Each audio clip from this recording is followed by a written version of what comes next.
Si,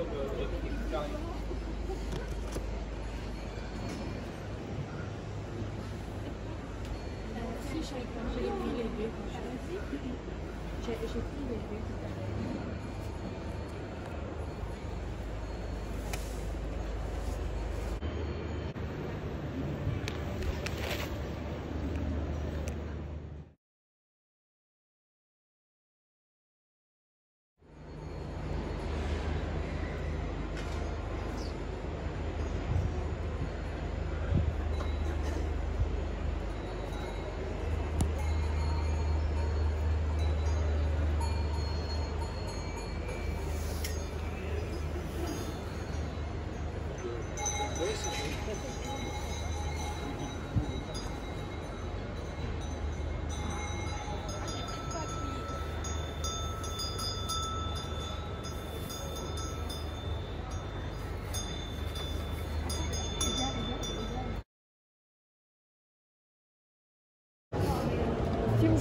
Est-ce que vous pouvez vous représenter, s'il vous plaît?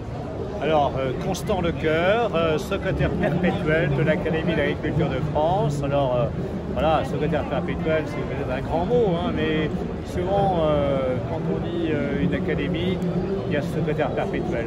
Alors, secrétaire perpétuel, en fait, c'est à la fois une certaine permanence, on a un président annuel. Le président est là pour présider, et le secrétaire perpétuel pour assurer la continuité, le maintien des principes et puis surtout de faire que notre académie a une devise, une passion connaître et une ambition transmettre. Donc on est là au salon pour justement montrer que la connaissance est importante pour les transitions, pour les évolutions, pour l'innovation. Et voilà, mais il faut aussi le transmettre, il faut aussi que la société l'accepte. Monsieur Lecoeur, merci pour cette présentation. Justement, vous parlez de transition. On a longtemps parlé de crise pour le monde agricole. Aujourd'hui, le mot à la mode, c'est transition. Mais vous êtes d'accord avec ce constat? C'est un monde en transition. J'ai la chance, ou la malchance, je ne sais pas, d'être fils de paysan. Donc les transitions, je crois que ce n'est pas la première fois. Transition, j'ai ma propre maman qui faisait le beurre à la ferme.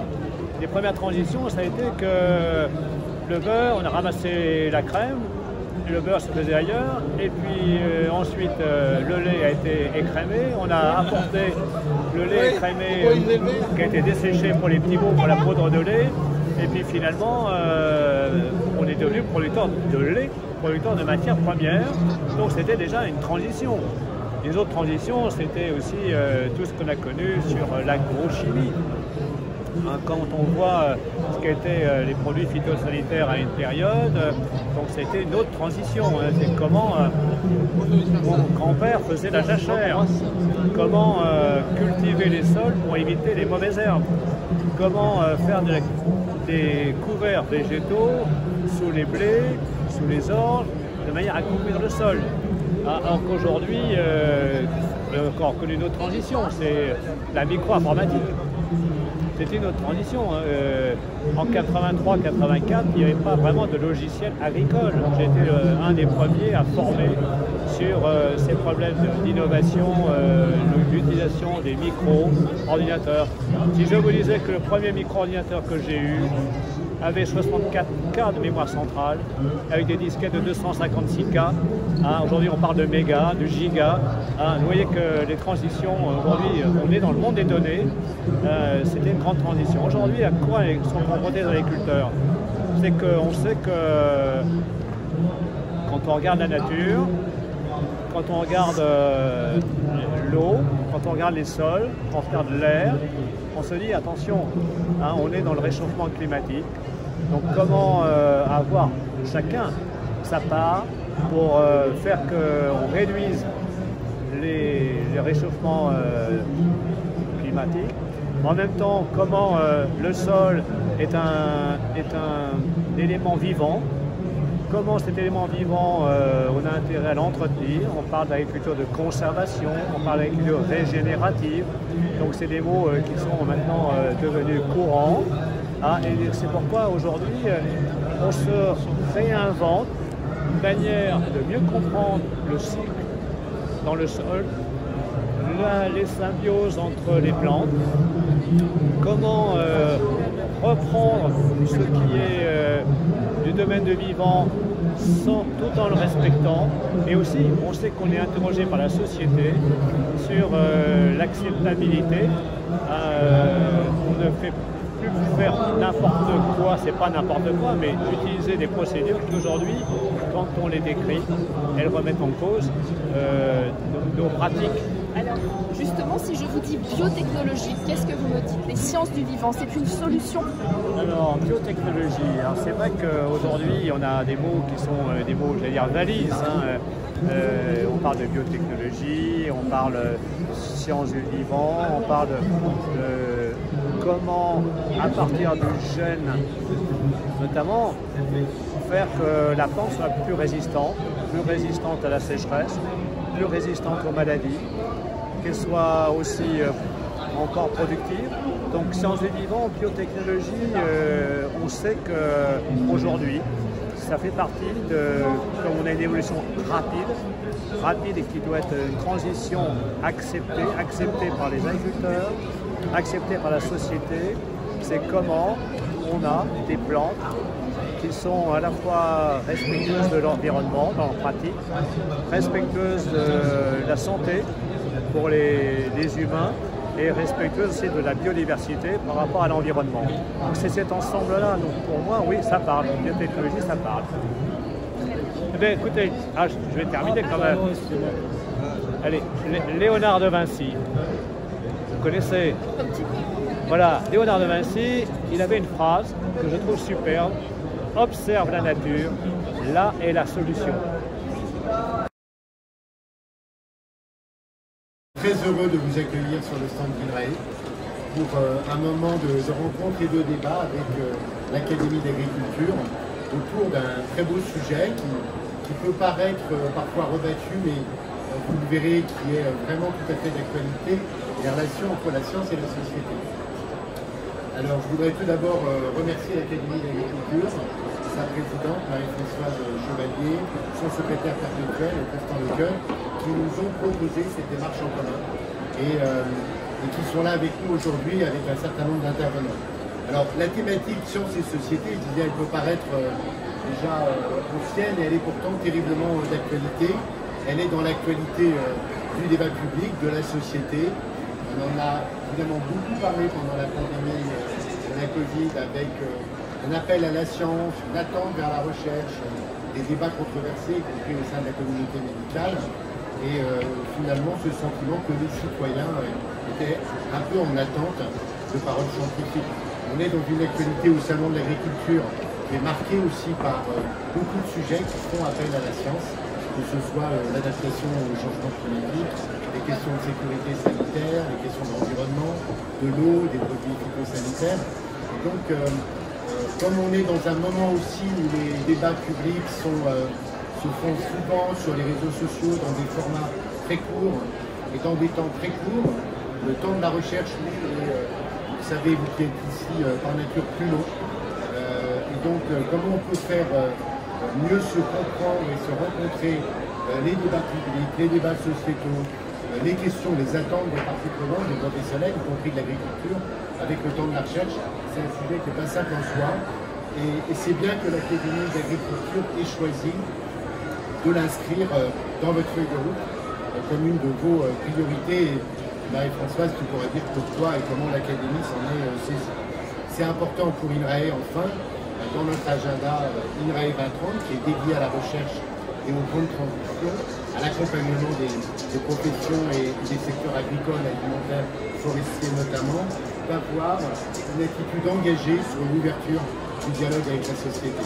On a une direction qui est dédiée à la science ouverte, qui va multiplier les situations de dialogue et de partenariat, des dispositifs originaux comme les Living Labs, les laboratoires vivants dans les territoires, qui sont des dispositifs très intéressants ou les dispositifs qui animent la mission Agro-Biosciences. Pour nous, c'est évidemment essentiel de conduire nos recherches non pas dans une tour d'ivoire qui serait celle des laboratoires, mais bien de façon complètement partenariale avec les acteurs économiques, les acteurs sociaux, associatifs, les collectivités locales.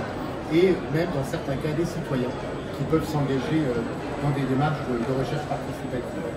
Voilà pourquoi on a besoin à la fois de faire tout ça et de temps en temps de prendre un petit peu de recul pour essayer de comprendre quels sont finalement les points clés, les points difficiles dans ce dialogue entre science et société, comment on peut simplifier parfois nos discours pour les rendre accessibles sans basculer dans une forme de réductionnisme qui serait complètement contradictoire à la démarche scientifique. Comment on peut mettre en débat nos orientations de recherche avec ainsi que nos résultats avec l'ensemble des acteurs. Voilà quelques-uns des sujets qu'on va essayer d'aborder aujourd'hui. Et donc je passe sans attendre la parole à Marie-Françoise. Merci. Et choisi de l'inscrire dans votre feuille de route comme une de vos priorités. Marie-Françoise qui pourra dire pourquoi et comment l'Académie s'en est saisie. C'est important pour INRAE enfin. Philippe, merci beaucoup de ton accueil, de l'accueil de l'INRAE au sein de ce stand magnifique, comme tous les ans. Voilà. Et donc, il est vrai que c'est un sujet de fond, mais sur lequel je vais m'exprimer aussi au nom de l'Académie, mais aussi au nom de l'expérience que j'avais acquise, y compris au sein de l'INRA il y a fort longtemps. Donc, tu évoquais le contexte actuel. Et je crois qu'il est marqué par des chocs de temporalité qui font que nos concitoyens, consciemment ou inconsciemment, remettent en cause aujourd'hui le progrès issu des technologies, des sciences, au regard du progrès social qui pourrait ne pas développer. J'en veux pour preuve la création au Collège de France d'une chaire, cette année, Les Lumières du XVIIIe siècle au XXIe siècle, qui a été à l'historien Antoine Milité. Dans ces chocs de temporalité, avant de parler des enquêtes, parce qu'il y a une relation directe, ils viennent de ce que nous voyons aujourd'hui avec le conflit russo-ukrainien, les images à la télévision où nous voyons se jouxter des drones, des chars avec des technologies les plus avancées de l'armement contemporain, et puis des soldats dans des tranchées boueuses, comme pendant la guerre de 14-18. Nous interroge, comme nous avait interrogé pendant la crise de la Covid, l'immigration des Parisiens vers les campagnes, exactement comme à l'époque des grandes pestes. Donc on voit bien que dans notre inconscient collectif reviennent des vieux réflexes, des attitudes, des croyances qui s'inscrivent aussi dans un contexte compliqué de transition climatique et environnementale, bien sûr, énergétique, mais aussi numérique. Je voudrais juste citer dans son mémoire sur la nouvelle classe écologique qui disait « Parler de la nature, ce n'est pas signer un traité de paix, c'est reconnaître l'existence d'une multitude de conflits sur tous les sujets possibles de l'existence quotidienne, à toutes les échelles et sur tous les continents. Loin d'unifier, la nature divise. » Et on voit bien qu'aujourd'hui, nous sommes traversés quotidiennement, tu l'évoquais, par des conflits de toute nature dans lesquels les normativités s'affrontent, mais aussi des utopies, des dystopies, des rétro-utopies. Et donc nous devons réfléchir collectivement à la manière de porter aujourd'hui la réflexion sur le progrès. Et je ne rajouterai à ce panorama un peu dramatique quelque part la question de la transition numérique que nous avons regardé beaucoup à l'Académie, avec son cortège de fake news, de populisme, qui font que nous sommes un peu démunis et que nous devons, c'est même les scientifiques, avoir des approches de réflexion que je vais évoquer ultérieurement autour de la démarche scientifique. Alors avant de parler de tout ça, il est d'autant plus intéressant de revenir sur des sondages récents sur le rapport de nos concitoyens à la science. J'en aborderai rapidement parce que en plus je ne suis pas spécialiste des sondages, mais un qui a été commandité par l'Ipsos, l'Institut Sapiens à l'Ipsos sur le grand public, et un autre sur les jeunes commandité par l'Institut Jean Jaurès à l'IFOP. Alors sur le premier, c'est plutôt positif quelque part. Depuis la crise de la Covid, il y avait eu un premier baromètre qui était assez catastrophique. Et il y a eu une remontée quand même dans l'opinion de la perception. Un Français sur deux estime que ce n'est pas parce qu'un scientifique est spécialisé sur un sujet que ce sujet est forcément vrai. Donc on voit que les 3/4 des Français placent la science et la technologie comme une source d'espoir aux problèmes du futur. 72% pensent qu'elle apporte des solutions aux problèmes rencontrés. Mais pour autant, et ils font confiance aux chercheurs, à 3/4 d'entre 76%, aux chercheurs du secteur public, comme un peu en moindre nombre, comme à ceux du privé. Mais néanmoins, ils sont toujours dans des espoirs qui sont limités, puisque 56% d'entre eux pensent que leurs enfants ne profiteront pas forcément des avantages que la science pourrait apporter.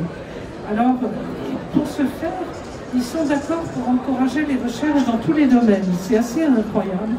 Les énergies renouvelables, les vaccins, les virus, pour la santé humaine, mais aussi pour les cellules souches, dans le nucléaire, des domaines qui étaient très contestés. Les domaines, là, ils sont pour le nucléaire à 55%. Mais par contre, ce qui est plus ennuyeux pour notre propos ici, c'est que dans le domaine de la génétique végétale, des produits phytosanitaires, la barre passe sous les 50%. Donc il y a un regard beaucoup plus critique malgré tout. Ceci dit, les 3/4, c'est 75% d'entre eux, estiment que tout se passe par l'innovation et que si ça comporte des risques par les populations, il faut les gérer et que néanmoins, il faut raisonner l'innovation, ce qui est assez nouveau quelque part. C'est le vécu, je pense, de la crise de la Covid qui induit cette perspective. Alors ceci dit, on peut se réjouir, mais par ailleurs, il y a des résultats assez négatifs. 1 sur 2 exprime une très forte méfiance à l'égard de la parole des scientifiques. Et ceci se joue à la fois sur la notion d'indépendance et sur la notion de transparence. Indépendance, 56% des Français sondés considèrent que les scientifiques ne sont pas globalement indépendants et se laissent influencer par des groupes de pression. Alors ces groupes de pression, vu sous un autre angle, une minorité de Français estiment qu'ils seraient capables d'indépendance face à des pressions de laboratoires pharmaceutiques, simplement 37% des gens pensent cela, du gouvernement, 44%, des femmes politiques et des entreprises privées. Donc on voit bien que par contre, résister aux pressions des ONG, ça fait partie de la vie, c'est tout à fait positif. Et puis sur la transparence, 50% des Français considèrent qu'on ne peut pas faire confiance aux scientifiques pour dire la vérité si leur recherche a des impacts négatifs sur la santé. C'est donc pas très positif, hein, et que les controverses scientifiques apparaissent pour la moitié d'entre eux comme des luttes de pouvoir et des groupes de pression et non pas comme des recherches de vérité scientifique. Donc voilà, on voit bien que dans ce cas, pour une majorité d'entre eux, plus de 50%, l'avis d'un scientifique ne vaut pas plus que son avis personnel. Alors c'était déjà le cas auparavant, mais quand même ça perdure et ça s'aggrave un peu. Et on voit aussi que 2 Français sur 5 font davantage confiance à leur expérience plutôt qu'à une explication scientifique.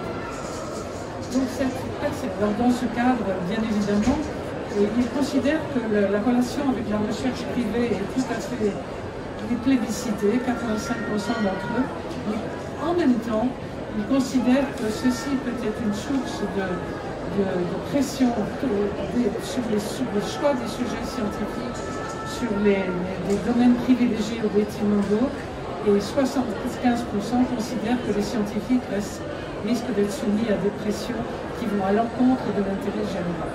Donc on voit bien que ce sondage est tout à fait très ambigu.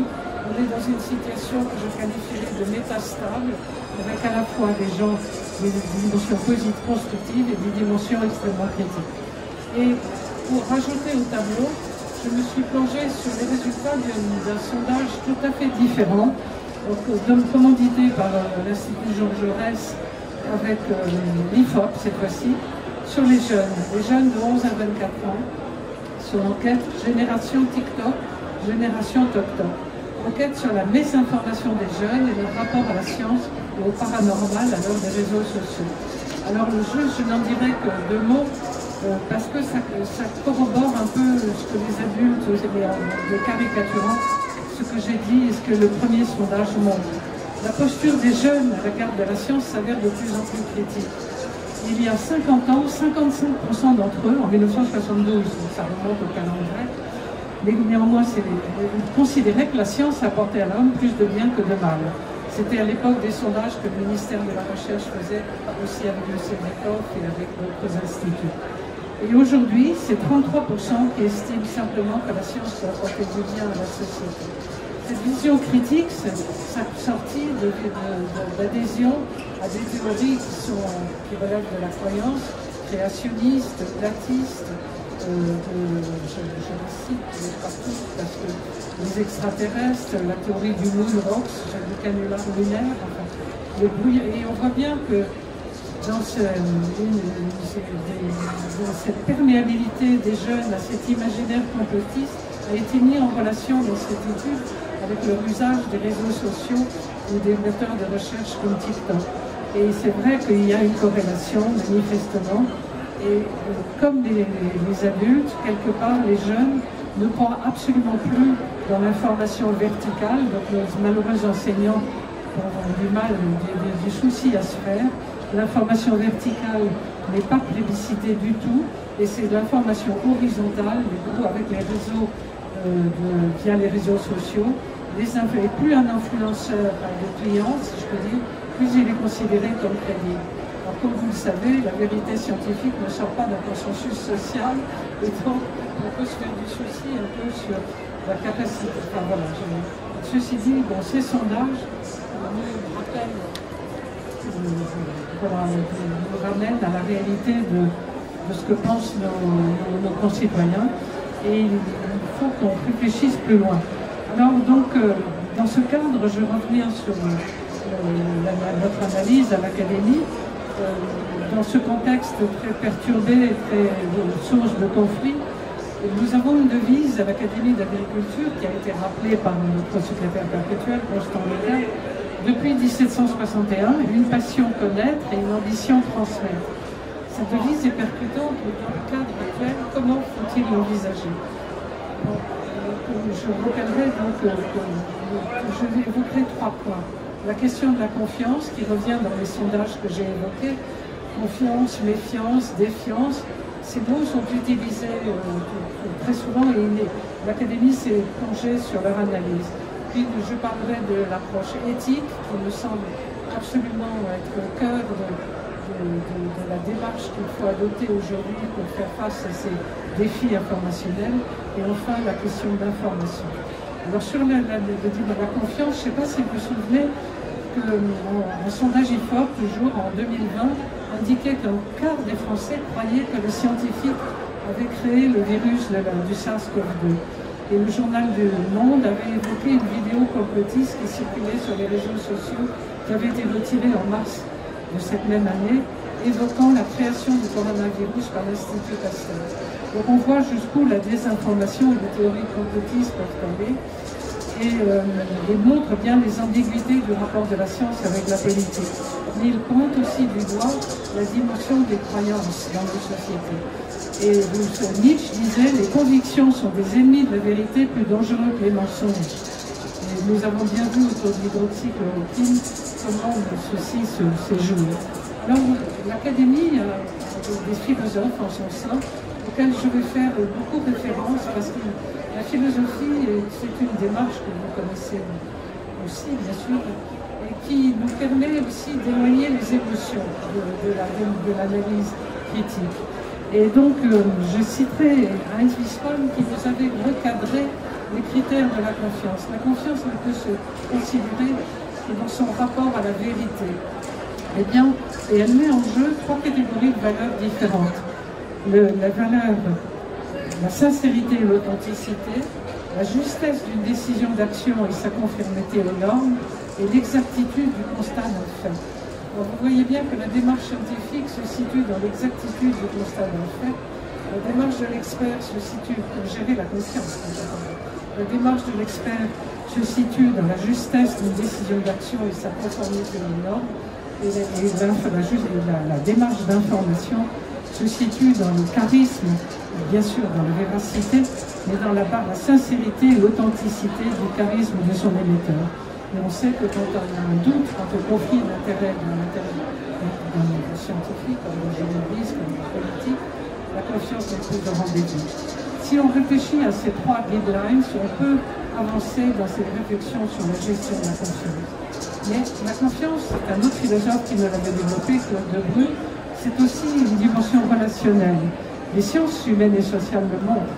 Confidérer nécessite de donner à l'autre une partie de soi-même. Et donc, confiance et croyance, croire en l'autre, font le même jeu. Donc nous avons un triangle rationalité, croyance, confiance, qui se joue en permanence sous nos yeux et avec lequel il faut pouvoir traiter. Et je n'irai pas plus loin, mais ce qui se passe dans ce triangle, quand il y a des controverses socio-techniques dans l'espace public, nous avons des débats qui sont arbitrés par des tiers de confiance. Et ces tiers, l'académie, comme un institut comme l'INRA ou d'autres instituts de recherche, doivent absolument travailler avec ces tiers de confiance. Ce sont des journalistes, bien sûr, mais ce sont aussi des élus, ça peuvent être des ONG, ça peut être... Mais dans chaque situation, questionner le rapport à la vérité de ces tiers de confiance est indispensable, comme nous devons questionner notre rapport à la vérité. Alors ceci m'amène sur le second point, qui est celui de l'éthique.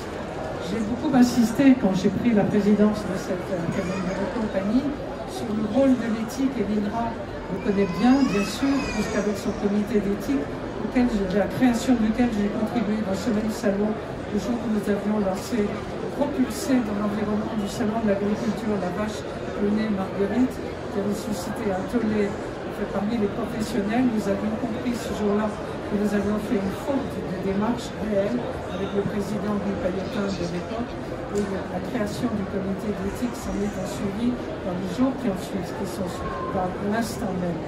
Parce que c'était la seule réponse à cette démarche que nous croyons positive, bien sûr, mais qui heurtait nos concitoyens et les professionnels de l'agriculture. Donc l'éthique n'est pas du tout prescriptrice, vous le savez bien, elle encourage la réflexivité avec les acteurs sociétaux autour des questions de science et de technologie. Et elle donne matière à penser, comme c'est bien indiqué sur le site de l'INRAE, et ouvre des questionnements. Et le questionnement, c'est la base même de la science. Et donc, ça fait 40 ans qu'on a un comité d'éthique, il y a plein de comités d'éthique. Et je voudrais revenir sur la genèse de ces démarches.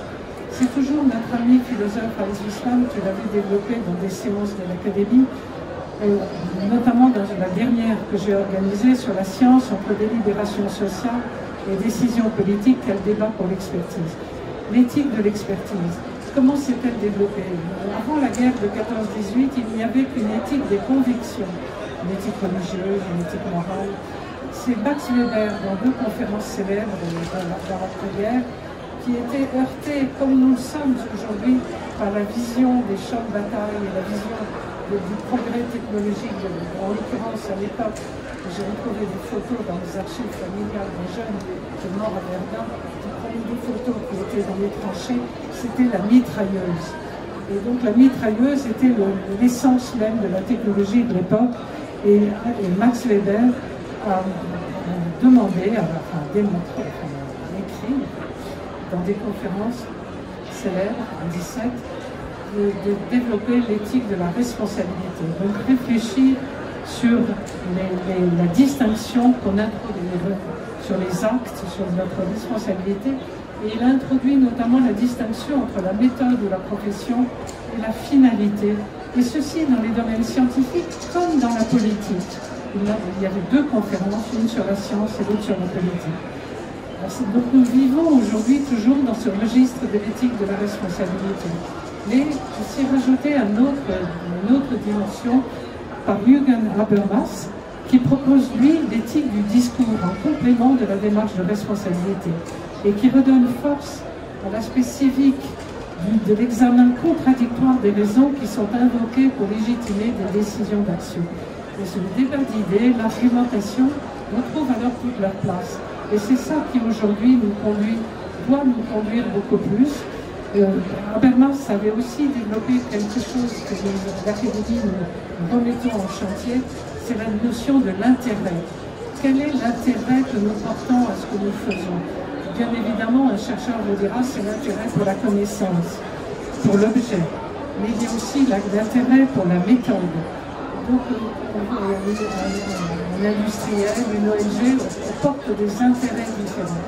Et donc, tout débat éthique, l'éthique du discours doit aussi contenir cette réflexion sur les intérêts. Alors, bien sûr, dans cette diversité de situations, il nous faut s'accorder, et c'est aussi, ça fait partie de la réflexivité que l'éthique permet, sur les faits.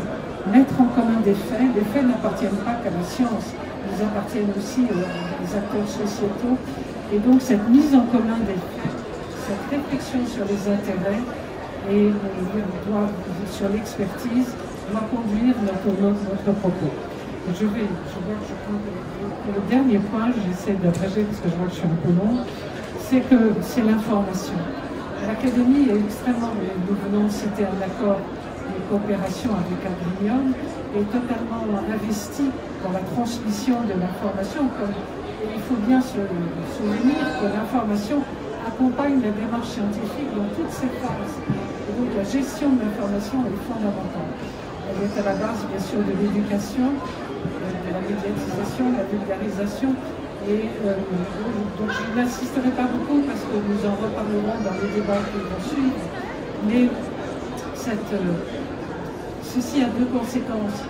Il faut d'une part que les scientifiques respectent les codes de l'intégrité scientifique dans la gestion de cette information. Je sais que dans tous les organismes de recherche, il y a dorénavant des stratégies, des codes, des déontologies à cet égard, mais c'est absolument fondamental parce que cette intégrité conditionne la bonne cet état de preuve, cet état de la fiabilité de l'information conditionne l'écoute et l'accueil par nos concitoyens de nos résultats.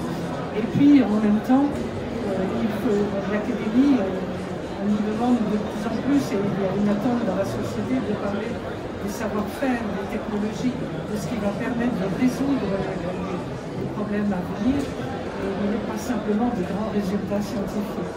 Et ceci nécessite de travailler en partenariat très étroit avec des acteurs socio-économiques, avec des acteurs politiques, des acteurs sociétaux.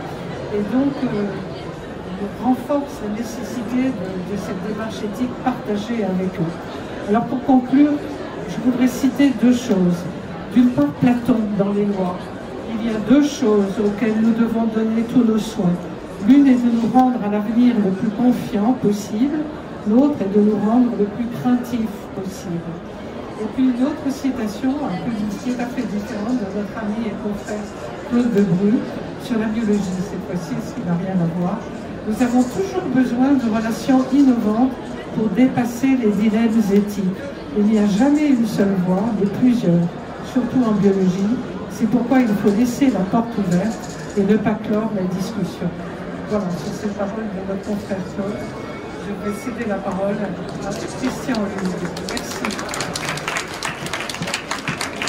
Je vais essayer modestement d'illustrer ce qui vient d'être dit par la façon dont INRAE contribue à cette diffusion des connaissances vers la société et à ce dialogue.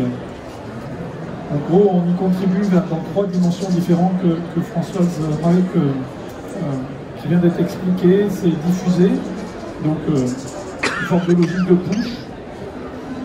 Dans l'autre sens, c'est capturer la demande, c'est-à-dire qu'est-ce qui est attendu, comment on met en débat ce qu'il faut faire. Et puis la troisième dimension qui est partie intégrante de ce dialogue science-société, c'est travailler ensemble, faire ensemble. Alors la première dimension sur la diffusion est très, très bien expliquée. Ça doit se faire en dehors de tout canal d'émotion, même si parfois de temps en temps on est obligé de diffuser sous émotion. On le fait dans des tas de cénacles différents, on peut en citer quelques-uns. Des lieux où on parle à tout le monde, et typiquement le salon d'agriculture est un lieu où on parle à un ensemble extrêmement divers.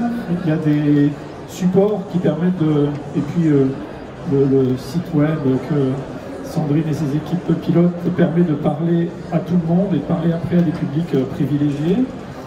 Il y a une revue que vous pouvez prendre et la tirer à part là, qui est la revue Ressources, qui fait des synthèses disponibles très creusées sur un certain nombre de sujets.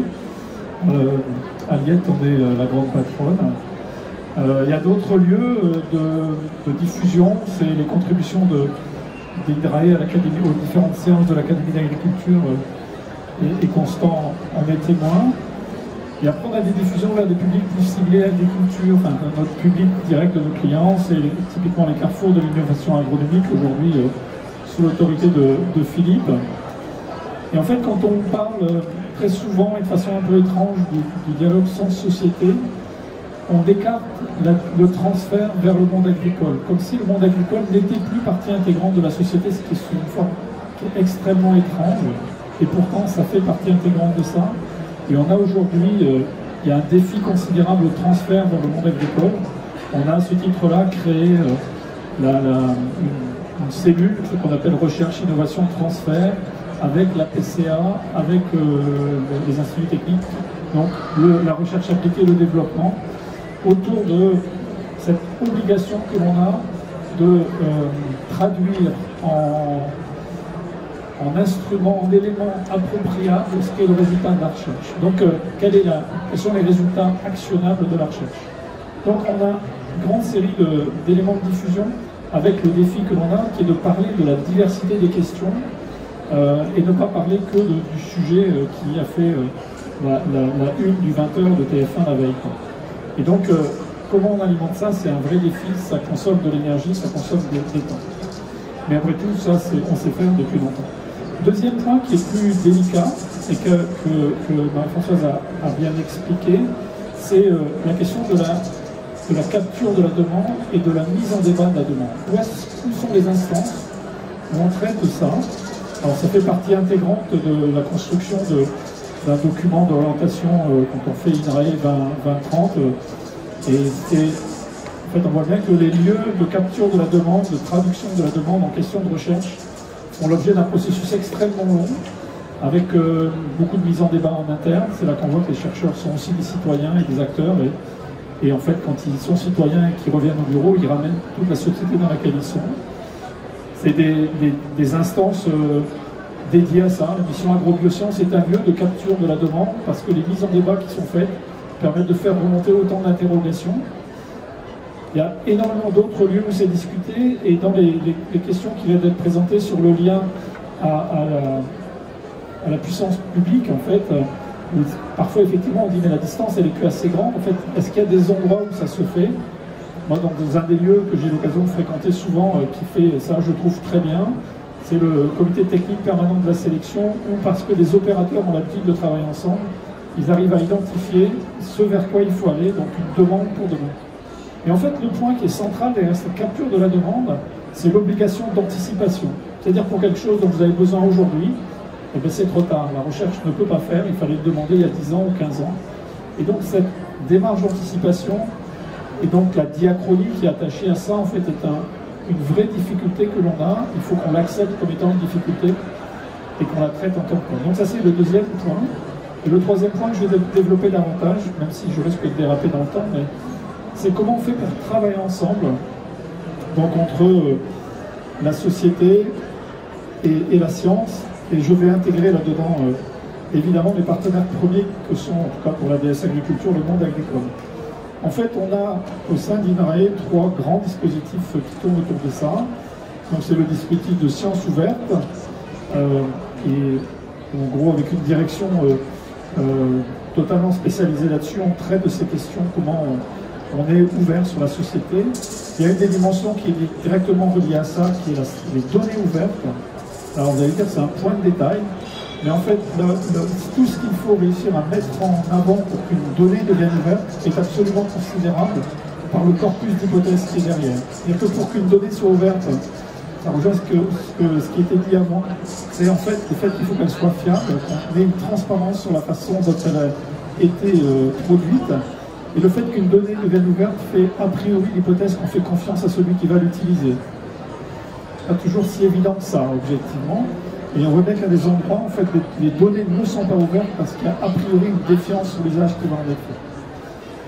Et puis le troisième élément que je vais développer davantage, parce que je pense que pour nous, il marque une rupture très fondamentale, c'est la démarche des laboratoires vivants. Alors les laboratoires vivants, Living Lab en bon français, c'est un concept qui a été développé d'abord par les Canadiens dans le domaine de la science de la santé, des sciences de la santé, et c'est une structure, un bureau d'études qui était rattaché à l'Université de Montréal qui faisait ça, et qui se posait la question de savoir comment on associait les malades au processus de santé et comment on construisait ça. Et puis ce système s'est beaucoup développé, a beaucoup grandi, et aujourd'hui en fait on le retrouve dans ce que l'on fait dans trois grands dispositifs. Un dispositif qui est le plus gros de loin, qui s'appelle les territoires d'innovation.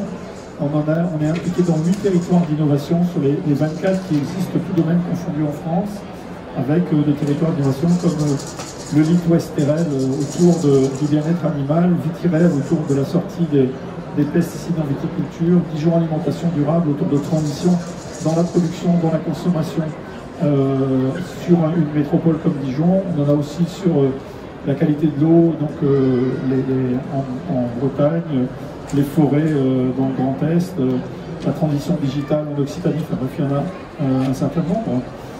Donc des dispositifs qui sont... On fait assez peu de recherche au début, mais où la recherche joue un rôle assez intéressant. On a au contraire des dispositifs autour des laboratoires vivants organisés comme tels, et je décrirai les propriétés intrinsèques de ces laboratoires vivants dans une minute. C'est le dispositif Tetrae, donc qui fait suite à PSDR, dont tu m'as dit tout à l'heure que tu étais le grand-père de PSDR, mais non, il y a eu un arrière-grand-père à ce moment-là, avec Michel Sébillotte qui a mis ça au départ en place. Donc ils ont fait des logiques de recherche autour de ces dynamiques partenariales du travail ensemble. Et puis sur le côté le plus théorique que l'on a autour de ça, dans les travaux de recherche avec Agri-Food Canada, en essayant de faire de la recherche sur ces objets-là, donc ne pas les utiliser, mais faire de la recherche sur, et en passant, au début du mois d'octobre, il y a une conférence, la première conférence mondiale sur les agroécosystèmes Living Lab se tiendra à Montréal. Donc si vous ne savez pas quoi faire en début du mois d'octobre, vous savez où vous pouvez aller. En fait, qu'est-ce que ça permet de faire? C'est qu'en fait, c'est des processus qui imposent qu'on co-conçoive le point d'arrivée entre tous les opérateurs, je dirais après quels opérateurs on est autour de la table, qu'on co-implémente, c'est-à-dire on conduit la recherche ensemble, et on co-diffuse, c'est-à-dire on diffuse en même temps et on diffuse tous ensemble. Alors, vous allez dire, ben, c'est ce qu'on fait. Non, en fait, on ne fait jamais ça, parce qu'en fait, les raisons pour lesquelles on ne fait jamais ça, c'est d'abord les participants qui sont mis autour de la table. C'est quelque chose qui était écrit dans le livre blanc sur les laboratoires vivants, sur les Living Lab au départ, c'est de mettre autour de la table les bénéficiaires directs et les bénéficiaires indirects. Donc typiquement en question agricole, les bénéficiaires directs c'est le monde agricole, les agriculteurs, les organisations professionnelles, et les bénéficiaires indirects c'est les ONG environnementales. Et en général les bénéficiaires indirects c'est ceux qui bénéficient de rien, mais qui sont autour de la table comme acteurs de la co-construction. Donc ça c'est déjà absolument pas facile. Le deuxième point, pourquoi c'est très inconfortable en recherche, la recherche adore expliquer aux gens où il faut aller. On dit on va là-bas et on fait la recherche pour y aller. Et là, par construction, on ne sait pas où on va. C'est-à-dire que tous les opérateurs arrivent avec leur point de vue, et la démarche, elle est de se mettre d'accord sur le point d'arrivée. Ce n'est pas définir le plus petit dénominateur commun, c'est élaborer des voies pour aller à des horizons très très différents. Et ça, pour la recherche, objectivement, c'est très inconfortable, et c'est encore plus inconfortable quand vous devez juger un projet de recherche qui va traiter de ça, parce qu'en général, la première action, ça consiste à dire, on va dire ce que l'on va faire. Ben oui, mais comment vous voulez qu'on vous donne 300 000 € pour faire ça, sachant qu'on ne sait pas ce que vous allez faire? Ça rejoint la question de la confiance, en fait. Est-ce que vous êtes prêt à faire confiance? Voilà. Donc c'est un vrai changement de mindset. Le deuxième point qui est caché derrière ça, c'est le fait que, comme on n'a pas de connaissances a priori des points d'arrivée, mais qu'on a mis autour des bénéficiaires directs et indirects, en fait, ça conduit à prendre en compte en même temps des biens privés et des biens communs. Et ça, c'est une vraie originalité. Il y a très souvent une tension entre des biens privés et des biens communs, et là, on est obligé de les aborder en même temps et de les prendre à bord. Et quand on fait ça dans la question agricole, très souvent, les biens communs sont des biens qui sont communs à aujourd'hui et à demain. Et donc, en fait, les participants à bord, ils sont en même temps porteurs des enjeux de la génération d'après, et ça commence à devenir réellement amusant. Alors, je fais moins de philosophie que l'oratrice précédente, Madame la Présidente, et je vais citer quand même une philosophe, Anne-Françoise Schmitt, qui a écrit un bouquin en 2020, je crois, qui s'appelle Épistémologie générique, et qui explique en fait pourquoi, quelles sont la condition fondamentale pour que les gens travaillent ensemble. En fait, pour que des gens puissent travailler ensemble, et ça explique pourquoi ça met autant de temps à se mettre en place, c'est évident, c'est qu'il faut qu'ils aient un espace commun, l'espace où ils se font confiance, et qui n'est déterminé que par deux dimensions. En fait, vous pouvez représenter ça sous forme d'un octaèdre, mais peu importe. C'est d'une part le fait qu'il faut qu'ils aient des valeurs communes, philosophie, éthique, ça rejoint l'éthique que tu mentionnais. Donc il y a une dimension culturelle qui est extrêmement forte et qui peut conduire au fait que c'est difficile d'avoir des espaces communs, par exemple, avec un pays qui est très très éloigné, parce que les bases culturelles et philosophiques ne sont pas les mêmes. Et puis le deuxième élément, c'est être d'accord sur l'objet, mais surtout une vision commune de la déformation de l'objet. Vous prenez, faire un espace commun sur la filière betterave quand il y en a qui veulent des néoniques et d'autres qui n'en veulent pas. Comment vous faites ça? Et donc la vision de la déformation est quelque chose d'extrêmement important. Et Anne-Françoise, elle a beaucoup théorisé sur ces questions-là. Et donc, ça impose en fait d'avoir une réflexion sur la vision du futur, j'y reviendrai dans quelques instants. Et puis le dernier élément, et qui est un élément facilitant des Living Labs, c'est qu'en fait on voit que dans tous les territoires d'innovation, le digital joue un rôle très particulier. Alors vous allez dire, qu'est-ce que le digital vient faire là-dedans? Et bien en fait, le digital joue un rôle en ce sens où il permet le partage d'une information entre tous les opérateurs, et ce qui fait qu'il réduit les asymétries d'information. Et très souvent, en fait, ça rejoint la question de la diffusion. En fait, ce qui joue un jeu dans la diffusion de l'information, ce n'est pas l'information en tant que telle, mais c'est dans quelle mesure elle réduit une asymétrie d'information. S'il y a une asymétrie d'information, tout le monde n'est pas sur un même pied d'égalité, et donc vous ne pouvez pas coopérer. Donc ces Living Labs, pour moi, sont extrêmement transformants de notre boulot de recherche et posent en fait des tas de défis sur nos organisations et même sur la façon dont nous on se pilote en interne. Alors j'ai presque fini, je vais terminer juste sur deux points. Le premier, c'est que en fait, dans cette réflexion sur ces sociétés et tout ce que l'on fait vient impacter directement les trois métiers d'INRAE, qui sont de faire de la recherche. Bon, jusque-là, ça va, c'est pas une grande découverte. Le deuxième, on fait une contribution à l'innovation, innovation basée sur la connaissance. Et donc, on voit bien que ce dialogue sans subtilité, il va interroger ce métier-là par le partenariat qui est embarqué et toutes les interrogations que tu mentionnais. En fait, on fait ce que le chercheur, il n'est pas déjà totalement vendu à la grande boîte de chimie d'à côté. Et donc, il faut qu'on intègre cette question dans l'innovation. Et le dernier point, c'est dans l'expertise et l'appui aux politiques publiques. Il y a Patrick Flammarion qui est là-bas, qui était justement en train de partir manger un petit gâteau, mais il va revenir. En fait, cette expertise et appui aux politiques publiques est absolument centrale dans le dialogue science-société. D'abord parce que ça fait partie de la politique publique est un lieu où se capte en fait la demande sociétale. Mais ce qu'on y fait, pour moi, joue un rôle extrêmement important sur une dimension que j'ai soulignée juste avant, c'est que cette expertise et appui aux politiques publiques est un lieu de synthèse de connaissances. On fait des expertises scientifiques collectives et à un moment donné, on rassemble tout ce que l'on sait sur un sujet sans les trier et sans avoir un filtre a priori et dire bon, on va prendre tout ce qui nous intéresse. Et le deuxième point, c'est le rôle des prospectives là-dedans. Encore une fois, comme on doit avoir une vision partagée sur le futur, et bien, il faut qu'il y ait des espaces où on puisse faire ça.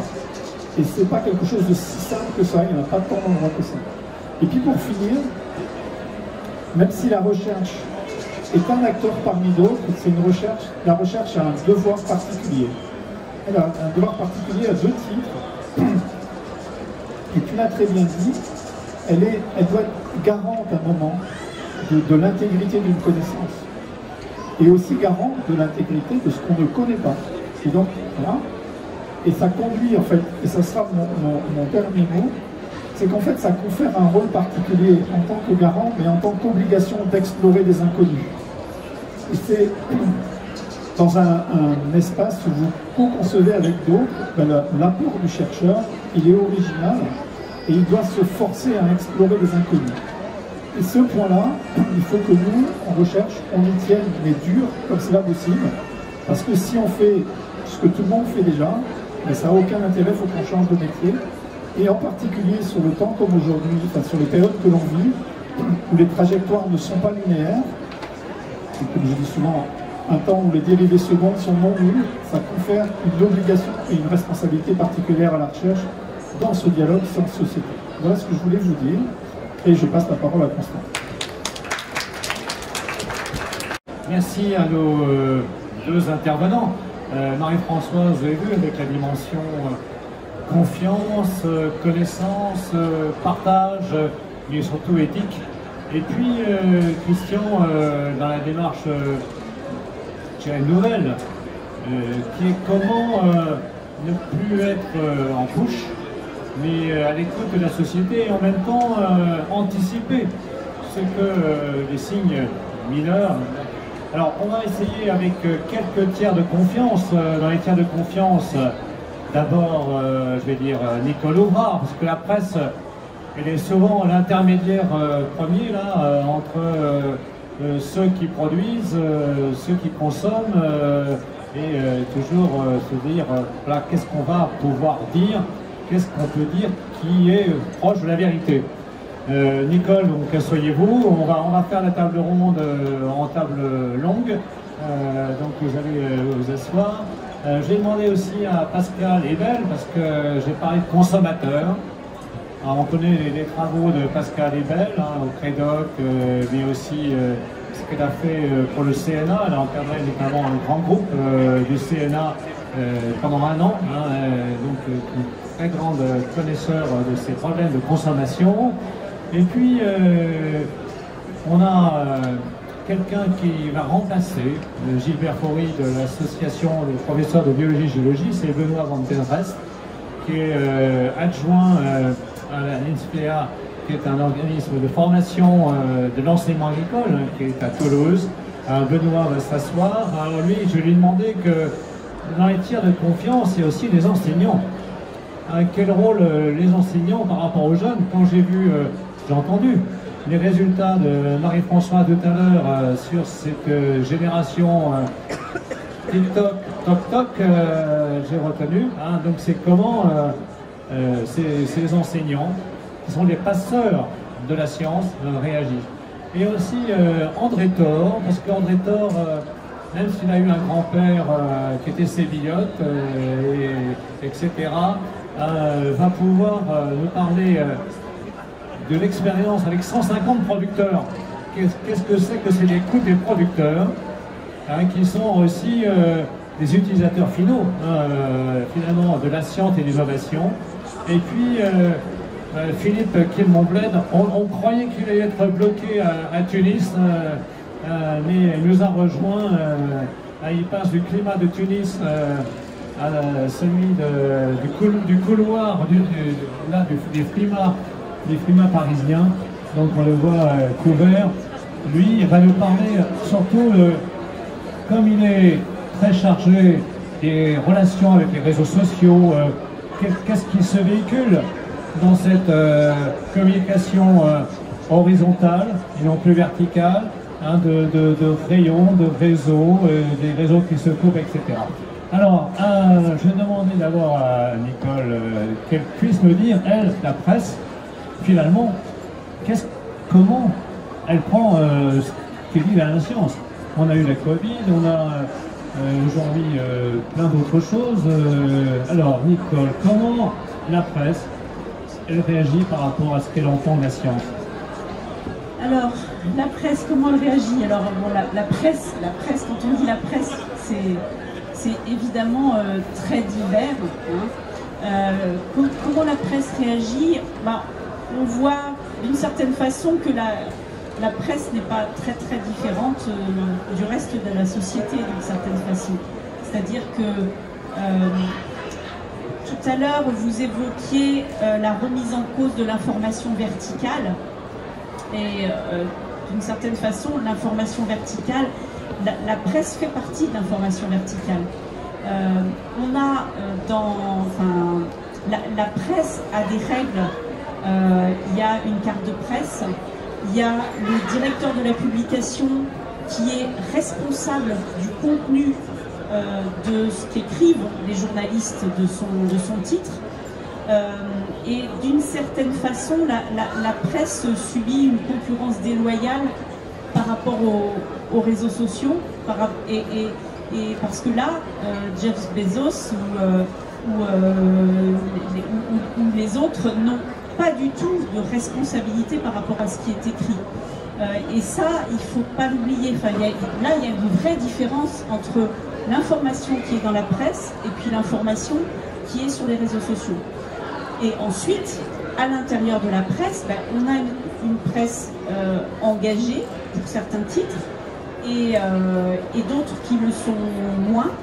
Je dirais que dans mon métier, la façon dont je conçois mon métier, je considère qu'il faut donner les différents arguments, les différents points de vue au lecteur pour qu'il fasse son choix. Mais on voit bien en fait que d'une certaine façon un grand nombre de journalistes ou de titres ne le conçoivent pas comme ça et savent déjà ce qu'ils veulent dire avant de commencer à enquêter. Et autre point qui me semble important, c'est que aujourd'hui un grand nombre de médias, même je dirais la majorité des médias, les médias sont des entreprises privées qui travaillent pour non pas pour la bonne cause, mais pour avoir un résultat économique. Et derrière ça, ça veut dire qu'il faut faire du clic, ou il faut faire de l'audience.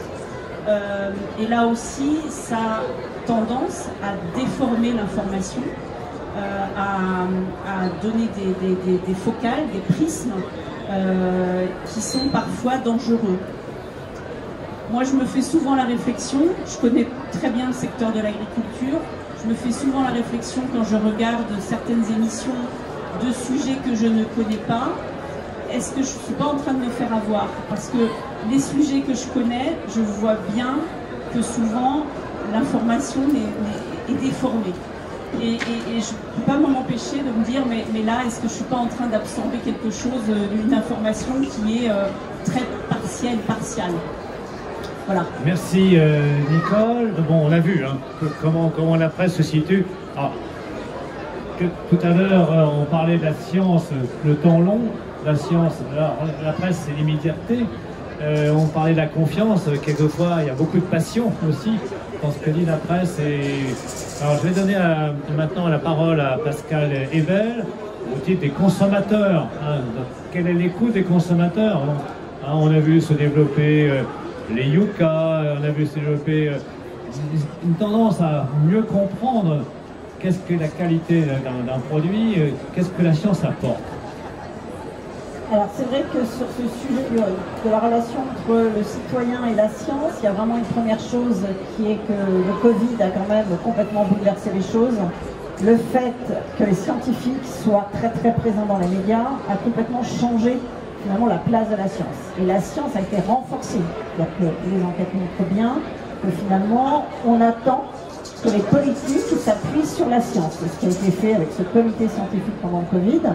Et finalement, on voit bien que sur le sujet des vaccins, l'opinion a basculé, il y a une confiance très très forte.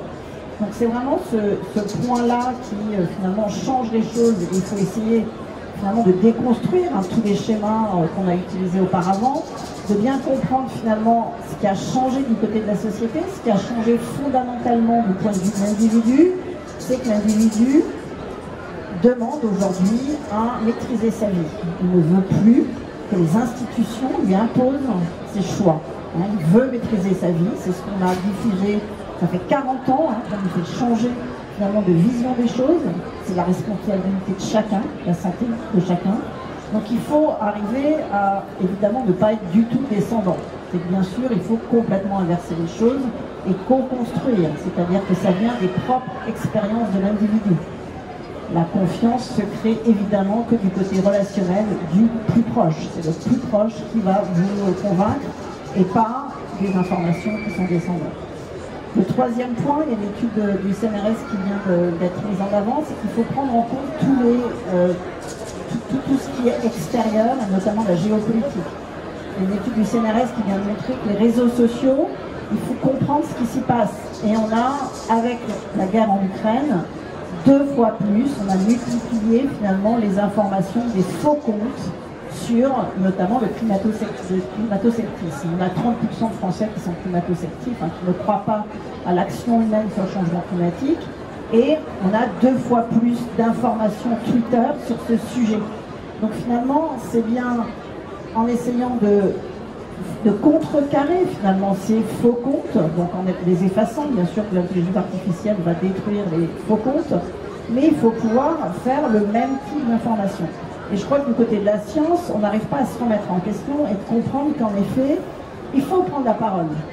On l'a vu pendant le Covid, c'est-à-dire que le scientifique, il va avoir une posture où finalement, c'est lui qui diffuse la réalité, la vérité, sans se préoccuper de ce qu'il faut faire derrière. En fait, finalement, c'est tellement plus facile de se dire, moi j'ai la vérité, mais vous vous débrouillez avec ça. Et donc il faut finalement arriver à intégrer dans le raisonnement des scientifiques la partie politique et la partie évidemment de se mettre à la portée de tous. L'opinion finalement se construit avec évidemment les réseaux sociaux, mais aussi le niveau d'éducation a fortement progressé. On ignore ça, on ne peut plus faire ce qu'on faisait autrefois et considérer que le peuple ne comprend rien à rien. Finalement, il faut rentrer finalement dans leur sujet et donc les étudier, ce qu'on fait très peu.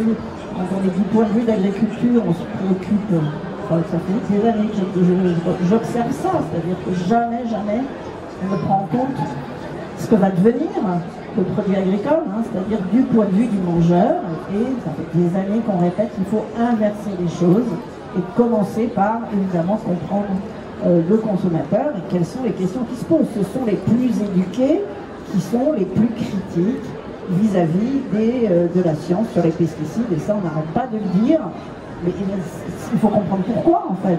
Si on se pose si tout a changé, c'est bien à cause de la question finalement écologique. Le progrès technique, on a fait croire à tout le monde que le progrès technique allait tout résoudre, et ça n'est pas vrai. Donc finalement, c'est ça qui pose question. Pourquoi ces jeunes étudiants agro remettent tout en cause, toute l'éducation, tout ce qui est enseigné, c'est bien parce qu'on remet en cause le système qui nous a promis que finalement le progrès technique allait tout résoudre. Merci beaucoup Pascal. Je vais passer aux enseignants, parce que là, les enseignants, ils ont un rôle. Alors, on voit cette jeunesse, on voit cette nouvelle génération, vous avez vu les réactions, vous avez vu cette méfiance à la science. Alors, que font les enseignants avec cette science? Alors, les enseignants, on a déjà parlé tout à l'heure effectivement de ce changement de la connaissance qui jusque-là était très vertical et finalement, on va dire dans la tradition de l'enseignement, il est dans cette posture verticale en étant dans ce rôle du sachant. Et aujourd'hui, il est avec un défi de dire comment est-ce que finalement dans un monde où on peut avoir une information horizontale qui est très riche, comment est-ce qu'il s'adapte, comment il est capable de composer à la fois son rôle effectivement de construction, mais son rôle aussi de guide et son rôle malgré tout de donner une connaissance alors qu'on est dans un mode horizontal et que historiquement il est dans ce schéma plutôt vertical. Donc je dirais aujourd'hui, un premier élément, c'est malgré tout être capable de donner des points de repère. Et ça, c'est pas si simple. C'est-à-dire que finalement, vous pouvez aller sur Internet, trouver toute l'information, mais comment on donne des points de repère pour finalement trouver qu'est-ce que je vais trier comme information, comment je sais être critique, comment je sais construire une opinion, comment est-ce que je sais construire un processus d'acquisition de connaissances, un processus réflexif. Là, il est effectivement dans cette première mission de donner des repères, qui aujourd'hui est une mission en plein bouleversement. Une deuxième mission dans laquelle, pour les connaissances, c'est important, c'est qu'il est là pour illustrer. Illustrer finalement comment une découverte récente, comment des travaux, comment une problématique va se traduire éventuellement dans la vie courante, dans une innovation, dans l'illustration d'une expérience, d'un fait. Donc là-dessus, il est effectivement en demande d'illustration. Ensuite, je pense qu'il y a aussi un rôle de questionner. Et vous avez parlé un petit peu de la notion d'ignorance. Et là-dessus, je pense que l'enseignant, il a aussi ce rôle. Et pour le coup, c'est intéressant de le partager avec les chercheurs. C'est d'être capable de dire, finalement, là je sais, et là je ne sais pas. Ou là je vois qu'il n'y a pas de consensus scientifique pour telle question. Et lorsque justement on est dans un schéma où finalement on se repose des questions sur à la fois les bénéfices qu'on peut avoir de la science d'un point de vue sociétal, mais aussi on est sur des questions de controverse où on a vraiment des noyaux d'ignorance, c'est-à-dire que finalement des points de vue qui ne sont que partiels. Et je dirais l'enseignant, il a aussi ce défi d'amener l'étudiant à identifier quels sont ces noyaux d'ignorance. Pourquoi est-ce qu'il y a controverse qui va se cristalliser autour des noyaux d'ignorance? Et puis, quelles sont les questions qui finalement peuvent en découler? C'est-à-dire que comment le positionnement des acteurs, comment le positionnement des citoyens vont finalement être amenés à être influencés par cette ignorance. Et en plus, identifier les noyaux d'ignorance, Christian l'a très bien dit tout à l'heure, c'est si l'étudiant plus tard va dans une démarche de chercheur, oui, le chercheur, il a aussi cette mission d'explorer lorsqu'il y a un noyau d'ignorance. C'est aussi la base des hypothèses et des découvertes. Donc l'enseignant, il a aussi ce travail d'être capable d'utiliser les repères qu'il amène pour aussi montrer que parfois il y a des zones d'ignorance et apprendre aux étudiants à justement rester humbles face à cette ignorance, mais ne pas rester inactifs. Merci Benoît. Donc on a vu là qu'entre des points de repère instables et puis voilà, être toujours dans le doute, alors finalement les producteurs qui sont les beaux inaffables, c'est eux qui ont la peste du monde. Alors, comment réagissent ces producteurs par rapport à cette science qui leur a promis innovation, production? Alors, André. Alors, moi, je vais part d'une expérience. On a dit que j'étais le petit-fils de Sébillot, ce qui est vrai. Mais ce qui est plus étonnant, c'est que je suis aussi le grand-père de Christian Huyghe. Et ça, c'est plus étonnant. Parce que, en fait, Christian parlait de Tetrae, qui est le projet qu'il porte et qu'il a inventé. Mais avant, il travaillait avec un ancêtre qui s'appelait PSDR, qui était le programme pour et sur le développement régional, que j'ai animé pendant plus d'une dizaine d'années. En fait, ces programmes, c'est des programmes qui étaient dans des régions françaises et dans l'essentiel des régions, des grandes régions, qui est les 18 anciennes régions, c'est des programmes de recherche partenariaux, donc faits avec des partenaires locaux, cofinancés avec les régions, les conseils régionaux, mais qui impliquaient un grand nombre d'acteurs des territoires, comme des exploitations agricoles, des groupements de producteurs, des réseaux, mais également des entreprises ou même des acteurs comme les parcs naturels régionaux, les clusters, etc. Tout ce type d'acteurs, il fallait les mettre en branle et arriver à les faire fonctionner. Donc on avait environ 120 ou 130 équipes de recherche, mais plus de 150 partenaires. Et puis ces 150 partenaires, je dirais que le titre du colloque, c'est diffusion des connaissances vers la société, et je pourrais dire que c'était peut-être co-construction des connaissances avec la société. Donc une volonté de faire des choses avec ses partenaires.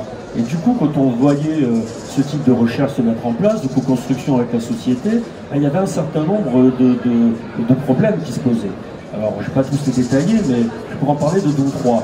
D'abord, le problème de la différence entre des recherches globales et des recherches mises en place au niveau local. Comment faire? Une des manières de faire qu'on avait choisi, c'était de faire des comités, des réseaux au niveau local, et également des réunions, un suivi régulier des projets, pour faire en sorte que ça colle à la réalité. Un deuxième gap, comme on dit maintenant, un deuxième écart que l'on trouvait, c'était les recherches académiques souvent trop éloignées des réalités locales. Alors ça, c'est quelque chose qu'on connaît bien tous ici, et à l'INRAE, on fait en général en sorte d'essayer de combler cet écart. Mais quand même, il existe souvent, et finalement, la manière d'y pallier, c'est de faire des recherches collaboratives et des transferts de connaissances et de la co-construction de connaissances avec les acteurs locaux. Troisième et dernier gap ou problème, c'est la faiblesse des réseaux de transfert de connaissances. En fait, on s'aperçoit que les connaissances qui sont élaborées par des chercheurs, ça va être des chercheurs en sciences biotechniques, mais également des chercheurs en sciences sociales, hein, ça peut être aussi des sociologues, des économistes et autres, eh bien, elles ont difficulté à se diffuser au niveau de la société. Comment faire?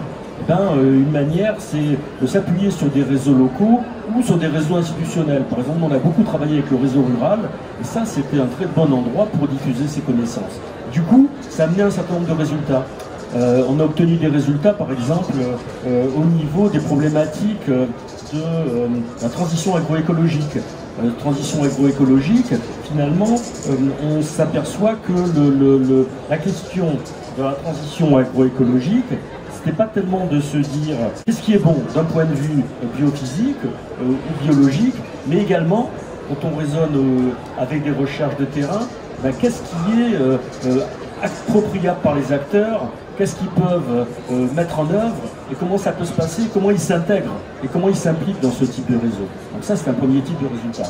Après, c'était également des résultats au niveau des systèmes locaux territoriaux. On a par exemple les fameux PAT, programme agroalimentaire territorialisé, les circuits courts, qu'on appelle les circuits du milieu, qui sont intermédiaires entre les circuits longs et les circuits courts. Et bien à ce moment-là, le travail il portait sur le fait de mettre en place des équipes de recherche au niveau local et de mettre un certain nombre d'éléments qui permettent aux acteurs de s'approprier les recherches. Par exemple des jeux sérieux, des guides de bonnes pratiques, des guides au niveau local, et tous ces éléments qu'on a pu mettre aussi en ligne, et en particulier, alors ça veut dire en ligne, ça veut dire des vidéos sur YouTube ou autre par exemple, mais également toute une série d'outils qui sont appropriables en ligne et avec lesquels on peut faire fonctionner, qu'on peut jouer, qu'on peut s'approprier. Ça c'est extrêmement important, ça a permis de combler cet élément. Dernier exemple, et je vais terminer avec celui-là, c'est des problématiques autour de la bioéconomie et de l'économie circulaire. Alors ça c'est une problématique qui est souvent très urbaine et qui est très souvent très technologique. Comment la rendre plus rurale et comment la rendre plus appropriable par les fameux producteurs. Le cas de la méthanisation. On a beaucoup travaillé sur la méthanisation par exemple, en montrant à quel point les problématiques de méthanisation impliquaient la nécessité de mettre en œuvre ces problématiques avec les producteurs locaux, de les faire partager, mais pas seulement, parce qu'il y a également des problématiques d'appropriabilité sociale. Il faut que les habitants des territoires ruraux puissent accepter également cette méthanisation et qu'ils la fassent là. Donc voilà un certain nombre de petits exemples pour voir comment on peut réduire les écarts finalement entre une recherche très académique et une recherche et finalement une appropriation ou une co-construction avec des acteurs locaux. Merci de montrer le rôle des acteurs locaux. Alors, Philippe, beaucoup le connaissent. Philippe qui est aussi membre de notre académie comme André et comme Pascal. Philippe est surtout l'homme qui est au sein de l'académie a montré que l'académie devait être à l'écoute, et notamment à l'écoute des réseaux sociaux, dont elle est présente dans les réseaux sociaux. Alors Philippe, qui est cet artisan, même de Tunis, je ne sais pas à quelle heure de la nuit ou du matin. Voilà.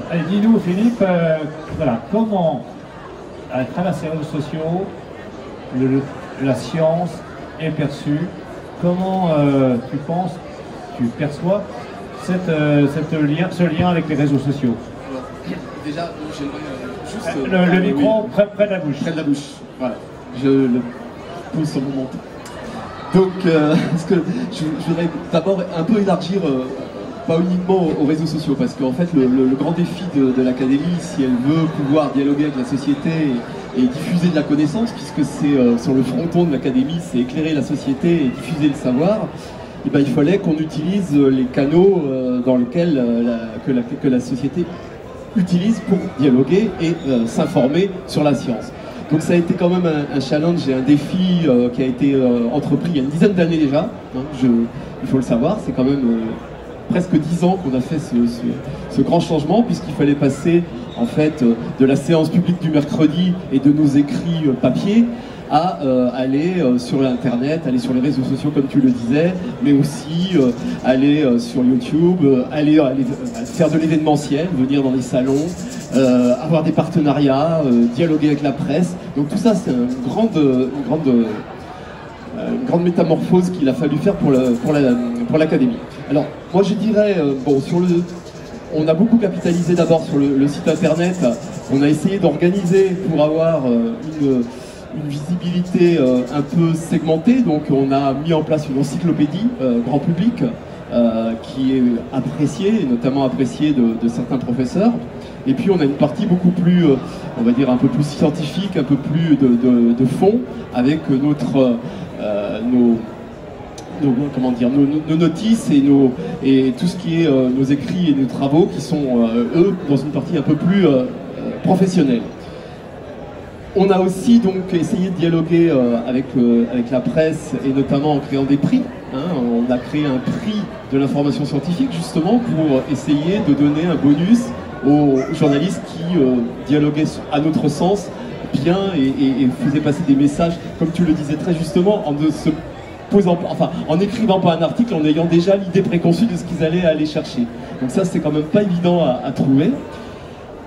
On a évidemment nos séances, on les a mises sur YouTube parce que c'est le meilleur moyen qu'elles soient vues, parce que c'est vrai que faire venir les gens le mercredi après-midi, c'est pas comme ça qu'on fera passer des messages. Donc vraiment l'idée révolutionnaire de les mettre sur YouTube a permis quand même d'augmenter la visibilité de ces travaux scientifiques. Les partenariats, et je finirai, t'inquiète pas, sur les réseaux sociaux, les partenariats, donc évidemment on essaie d'avoir des partenaires qui soient des amplificateurs, des relais de ce qu'on a envie de dire. Alors on vient de signer une convention effectivement avec Alliance Agrenium pour pouvoir mieux aller sur la cible dans l'enseignement et la recherche. Mais on avait d'autres partenariats. Par exemple, cette année, on a la grande chance d'avoir écrit le quiz grand public du stand Agri Demain. Donc pour nous, c'est quand même un moyen de faire passer des idées scientifiques. Et bien sûr, sur la souveraineté alimentaire. Et bien sûr, nous sommes sur les réseaux. Alors, sur les réseaux, nous y sommes. Nous y sommes sur la plupart de tous les canaux. On est sur LinkedIn, on est sur Facebook, on est sur Twitter, on est sur Instagram. On va tester quelques petits passages sur TikTok. Et on espère qu'on ne sera pas TokTok. Ça, c'est un grand challenge. Alors, sur ces réseaux sociaux, la politique qu'on a eue, pour l'instant, c'est de saturer. Comme disait tout à l'heure Christian, il y a de la symétrie sur les réseaux sociaux. En fait, on se rend compte que c'est ceux qui crient le plus fort qui ont raison. Donc on essaie de crier très fort. Donc on sature les réseaux, on met beaucoup de messages. Ça c'est évident. Je crois même que de temps en temps on sature certains, mais en tous les cas on essaie de passer le maximum d'infos. Donc on reporte tout ce qu'on fait, ce que font nos membres, nos séances, nos passages dans la presse, nos présences dans les événements. Donc tout, on met tout sur les réseaux sociaux. Alors après, la question c'est, est-ce que nous sommes vus? Je pense que oui. Est-ce que nous sommes reconnus? Je dirais que nous commençons à l'être. 10 ans, quelques années après, nous commençons à être reconnus. Certains viennent nous chercher, certains dialoguent avec nous. Donc il y a un bon espoir quand même à ce niveau-là. Est-ce que nous donnons confiance sur les réseaux sociaux? Alors là, je dirais, je ferai une réponse de Normand. Ceux qui sont capables de comprendre nos messages, oui, on leur donne confiance. Ceux qui sont dans leur bulle, la théorie un petit peu des îlots, s'ils sont sur leur îlot, par exemple, si ce sont des révisionnistes, on n'ira pas les convaincre. Mais voilà. Alors, donc oui, nous sommes connus, nous sommes vus, nous sommes reconnus, nous donnons un peu confiance à certains, mais nous ne donnons pas confiance à tout le monde. Donc c'est pas complètement optimum le canal réseaux sociaux pour faire passer de la science. Et il y a surtout quelque chose qui m'a un peu chagriné il y a quelques heures de ça depuis Tunis, c'est que la France agricole vient de publier un grand travail qui a été fait, un mapping sur qui sont les influenceurs agricoles en France, et nous n'y sommes pas. Donc nous n'influençons pas l'agriculture. Donc ça, c'est quand même une question qu'il faut se poser. Par contre, il y a des célèbres présentateurs télé qui y sont. Donc voilà. Donc je pense que c'est un travail de longue haleine et il faut continuer à être sur ces réseaux sociaux parce que de toute façon c'est là que se font les vraies infos et les fausses infos, donc il faut y être. Mais je crois que c'est un peu le mythe de Sisyphe, hein, c'est ça, c'est-à-dire que j'ai l'impression que le rocher retombe régulièrement et il faut y aller et ça prend énormément de temps, Eh bien écoute Philippe, merci, vous avez vu qu'il était très pro-domo, hein, voilà, il défend bien cette académie. Alors, je vais demander à chacun, hein, à tour de rôle, de dire, face à Philippe Gauguin, président directeur général de l'INRAE, face à notre présidente, Marie-Françoise Chevalier du Guyader, voilà, quels seraient vos 2 points, allez, priorité 2 points, quels sont les 2 messages que vous voulez lancer aux gens qui sont producteurs de la science, vous avez vu aussi, qui sont aussi à l'écoute, hein, pour produire de la science, et aussi à l'académie.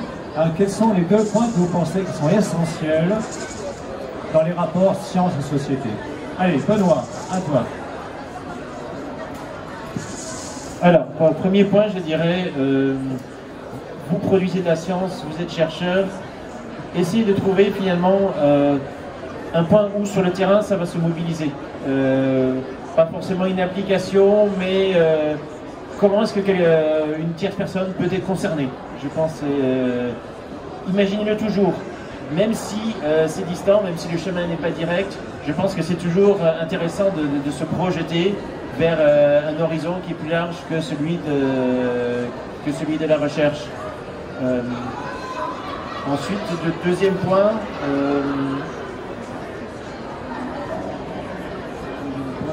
allez, comme je t'ai pris de court, tu passes à André, mais tu auras un rattrapage. Allez, André. D'accord. Alors moi je dirais le premier point, il est vraiment de ne pas assimiler le travail avec les producteurs, parce que je reste là-dessus, à quelque chose de descendant et de vertical. Ce n'est pas le transfert, ce qu'on appelait avant transfert, je pense que le terme n'est pas bien adapté, et il faut co-construire avec les producteurs. Pourquoi? Parce que d'abord, ça garantit qu'il y a un lien avec le terrain qui est plus fort. Et deuxièmement, on a parlé de confiance tout à l'heure. Le fait de co-construire avec des gens renforce la confiance. Il y a des interactions qui font que finalement, on est plus à même d'avoir une dynamique commune. Le deuxième point, je le dirais, il est dans les artefacts. C'est-à-dire qu'il faut qu'il y ait une production d'éléments qui soient appropriables par les producteurs. Je parlais tout à l'heure de jeux sérieux, je parlais tout à l'heure de vidéos, je parlais tout à l'heure de réseaux qui puissent être réutilisables. Il faut qu'il y ait un certain nombre d'éléments qui soient déposés dans la réalité, même des fois ce sont des éléments qui sont virtuels, de réalité virtuelle, et qui puissent être appropriés par les producteurs et qui puissent se dire qu'ils peuvent en faire quelque chose et que ça va être utile. Merci. Allez, Pascal. Alors moi, ce que je propose, c'est qu'il y ait vraiment toute la communauté des chercheurs de l'INRAE puisse participer aux réseaux sociaux, qui est un investissement pour qu'ils sachent communiquer, puisqu'en effet, la confiance ne se fait que par ça, que par l'interrelationnel.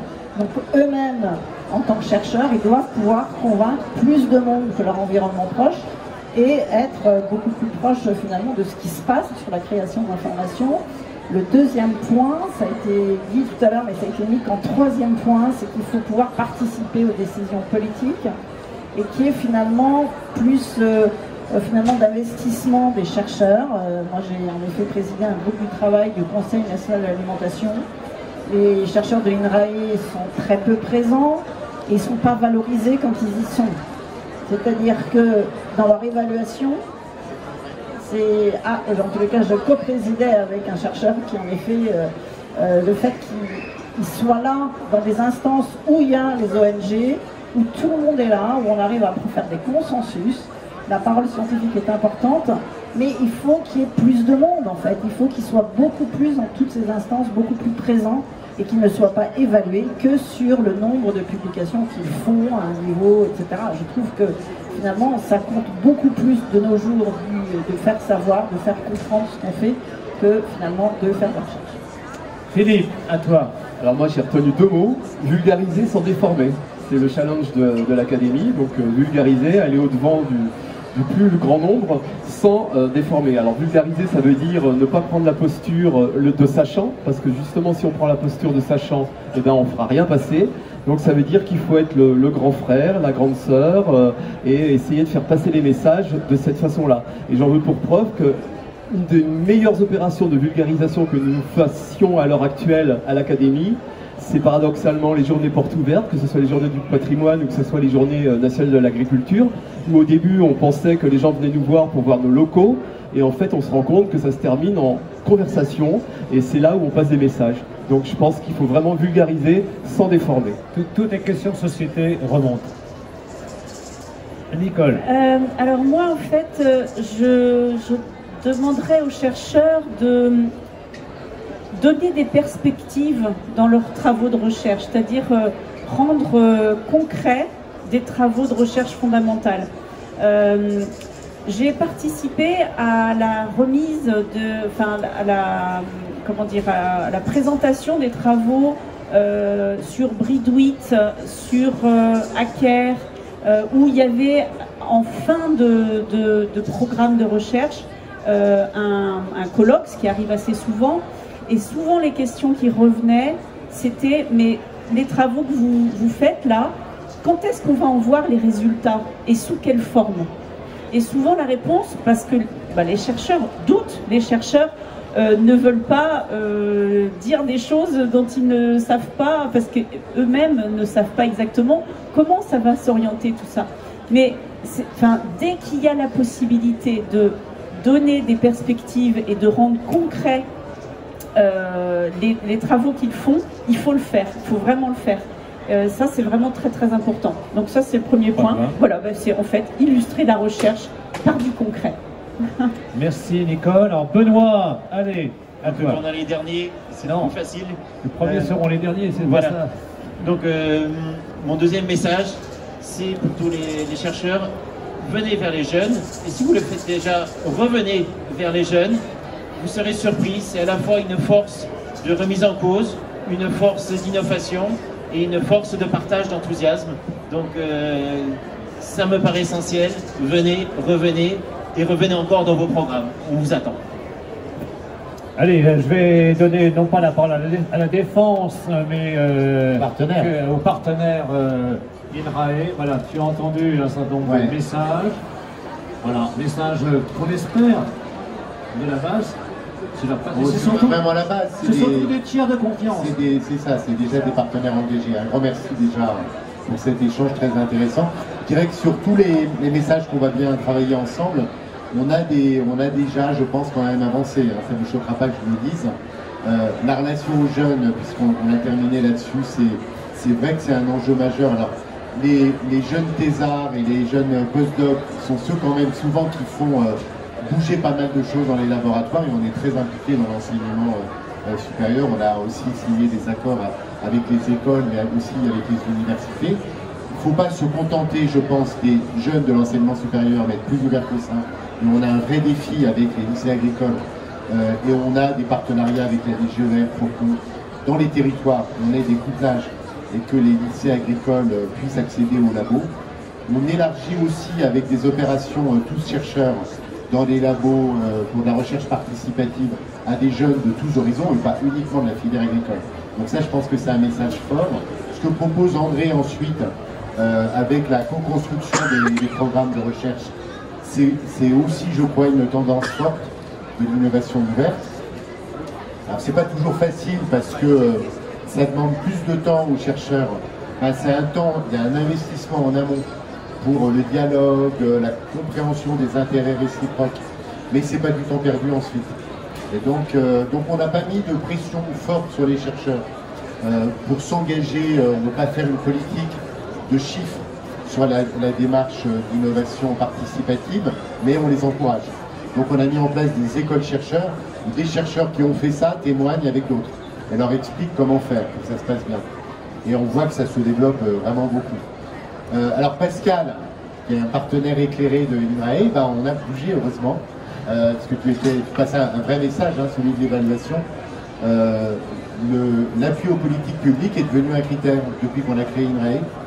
explicite, positif de l'évaluation des chercheurs. Alors tous ne le savent peut-être pas. C'est possible que certains en doutent encore, parce que c'est vrai que dans la communauté scientifique, mais ça dépasse l'INRAE, l'évaluation par les pairs, c'est quand même beaucoup les publications dans les grandes revues, c'est les citations, et donc il y a l'idée pour certains que quand on est sur de l'innovation, du transfert, du brevet ou de la géopolitique publique, on sera peut-être un peu moins reconnu que le collègue qui est à fond. Donc c'est à la fois l'institution qui fait passer ces messages, et je crois qu'on donne des exemples concrets quand on fait les promotions des directeurs de recherche ou directrices de recherche seconde classe ou première classe. Moi je suis dans les jurys, je les préside, et je vois que c'est quand même, il y a des vrais débats là-dessus. Et c'est même maintenant les membres des jurys qui disent oui d'accord, elle n'a pas le même H-index que, mais peu importe, ce chercheur il s'est super engagé dans des démarches collectives. Voilà, donc je pense qu'on est en train de faire passer le message. On a créé, tu le sais peut-être, une direction de l'expertise et de la géopolitique publique au niveau de la direction générale d'INRAE, qu'anime Patrick qui est là. Et donc voilà, les messages ils sont en train d'évoluer. Et je crois que ceux qui ont goûté à ça après sont passionnés. Donc vulgariser sans déformer, vaste sujet, Philippe, c'est un peu le travail de tous les jours. Ce que font nos chercheurs, les 200 personnes qui vont se relayer tout au long de la semaine sur le salon, comme chaque année, c'est un peu ça, c'est un peu ce défi. Et je crois qu'ils le font plutôt bien. Bon, évidemment, je ne suis pas objectif, mais les retours qu'on a, ils enchaînent des publics familiaux, jeunes étudiants, profs, collègues. C'est quand même qu'ils sont plutôt beaux. Et enfin, Nicole, oui, c'est vrai que le grand défi de la relation aux partenaires, notamment professionnels, c'est pas que de faire de la recherche ensemble, c'est d'avoir des résultats, c'est d'avoir de l'impact, et on a besoin de le démontrer. Et c'est pas toujours facile, comme vous le dites très bien, y compris parce que j'ai eu l'occasion de le dire pendant ce salon, parce que INRAE, malgré toute sa puissance scientifique, ne va pas jusqu'à la production de semences, jusqu'à la production de molécules de biocontrôle. On est un acteur de la recherche et effectivement, on a aussi besoin des partenaires des entreprises, des coopératives, des chambres, des instituts techniques. Et donc, on est tout un écosystème. Donc, il faut qu'on... Et comme vous le dites très bien, les chercheurs, si on leur dit, bon, mais alors, elles sont où les solutions, ils ont une partie de la réponse, en général, et on peut prendre des sujets d'actualité, hein, comme les sujets des virus de la jaunisse, pour ne citer que cet exemple-là, mais il y en a d'autres. C'est nos chercheurs qui ont amené les connaissances sur les virus de la jaunisse, sur leur génétique, pour trouver des cibles ensuite de réponses alternatives, qui vont amener de la recherche un peu fondamentale sur les molécules qui vont pouvoir repousser les pucerons. Et après, au fur et à mesure qu'on va construire les solutions, ça va être avec l'Institut technique de la betterave. On a fait la génétique Hacker. Vous parliez de ce magnifique programme de recherche dans lequel INRAE s'est beaucoup investi. On a mis au point des variétés de betteraves tolérantes ou résistantes, enfin plus tolérantes pour le moment, mais qui ont un potentiel de résistance au virus de la jaunisse. Et au moment où on l'a fait, personne ne croyait ça vraiment utile, ni les betteraviers, ni les semenciers. C'était dans le pool génétique. Et on a été bien contents, là, maintenant, au moment où les néonicotinoïdes ont été interdits, de pouvoir revenir vers ce pool génétique, cette recherche qui avait été faite, et les premières variétés de Delplanque et autres qui sont en train d'arriver, elles sont issues aussi de ces recherches. Et donc c'est vrai qu'au moment où vous posez la question, il y a 3-4 ans, quand est-ce que ça va arriver concrètement, on était plutôt orienté à augmentation du rendement sucre sur la betterave que sur les résistances. Mais cette recherche amont de l'INRAE, elle a permis de diversifier le pool génétique pour une plante qu'on n'avait pas beaucoup. Et c'est que quelques années plus tard qu'on va en tirer les fruits. Donc, et c'est pas évident, et les chercheurs, ils sont souvent un peu modestes. Et quand ils sont sous les feux de l'actualité ou mis en cause parfois dans les débats publics, des fois ils se recroquevillent. Donc on a aussi besoin des journalistes pour faire passer cette vérité. Et les réseaux sociaux, oui, et les journalistes, ils sont présents partout. Ah, les chercheurs, pardon, oui, les chercheurs sur les réseaux sociaux, c'était l'autre proposition. Bah, il y en a beaucoup en fait, on se posait la question avec Sandrine, j'ai pas le recensement, mais il y en a, bon nous on a un compte qui est actif, et il y a beaucoup de chercheurs qui sont sur les réseaux sociaux. Ils ont une forme de liberté académique, les chercheurs et les enseignants-chercheurs, donc on les pousse pas et on les interdit pas, mais il y a un travail qui a été fait par la direction de la communication avec notre délégation à la déontologie pour faire une charte de référence pour guider la réflexion des chercheurs sur l'expression publique. Quand je m'exprime dans le débat public, je le fais en tant qu'expert, en tant qu'INRAE, en tant que citoyen. Je peux être chercheur engagé, militant, c'est pas exclu. Mais si c'est ça, je ne le fais pas en tant que scientifique. Donc ce travail-là, il est à disposition. Il est utilisé par nos chercheurs et je crois que c'est une contribution utile aussi. Je veux vous remercier d'abord parce qu'on voit très bien à travers ces 5 contributions l'importance de la co-construction de ce qui se passe dans les réseaux horizontaux et la façon dont certains de nos institutions peuvent servir de nœuds dans ces réseaux pour aller plus loin dans l'avancée des connaissances. Et j'ai une pensée particulière pour les jeunes chercheurs, les thésards. Et je voulais le dire à Philippe, une des contributions que l'Académie a initiées il y a quelques années, parce qu'elle s'intéresse à la science en train de se faire, c'est la valorisation des thèses des jeunes chercheurs. Avec Anne-Marie Attenberger, et je voulais lui rendre hommage, bien sûr. Et c'était, je crois, Bertrand Hervieux qui avait aussi lancé ça. Et c'est vrai que c'est assez fondamental, parce que bon, c'est une des manières aussi de remplir notre job, aussi d'académicien. Et voilà, je pensais à ça. Sachant que ce sont aussi des passeurs de la science, parce qu'ils sont producteurs, mais où ils restent dans vos instituts, où ils vont ailleurs, et c'est là aussi qu'ils sont porteurs. Et la question de l'engagement qu'évoquait Philippe, c'est une question qui est au cœur des réflexions de tout le monde scientifique actuellement. On reprend une étude du CNRS sur 2000 chercheurs qui vient de sortir, tous ces chercheurs quasiment, dans lesquels ils montrent que d'abord il y a une prise de conscience dans cette institution. L'INRA, je pense, est fort différent et a déjà pris conscience de cela depuis beaucoup plus longtemps. Mais en l'occurrence, pour une recherche dite fondamentale, une prise de conscience de 7 chercheurs sur 10, je pense qu'il y a vraiment quand même une crise des relations sciences-société qu'il faut s'investir et que par rapport à la compétition qu'on leur demande de poursuivre, ils mettent en balance l'intérêt social de leur engagement. Et le comité d'éthique du CNRS va produire un avis dans un mois ou deux sur l'engagement des scientifiques. Donc je ne savais pas que vous aviez travaillé la question. Et on a partagé notre charte avec le CNRS et le comité de déontologie du ministère de la Recherche vient de rendre un rapport public qui salue le travail d'INRAE. Bravo.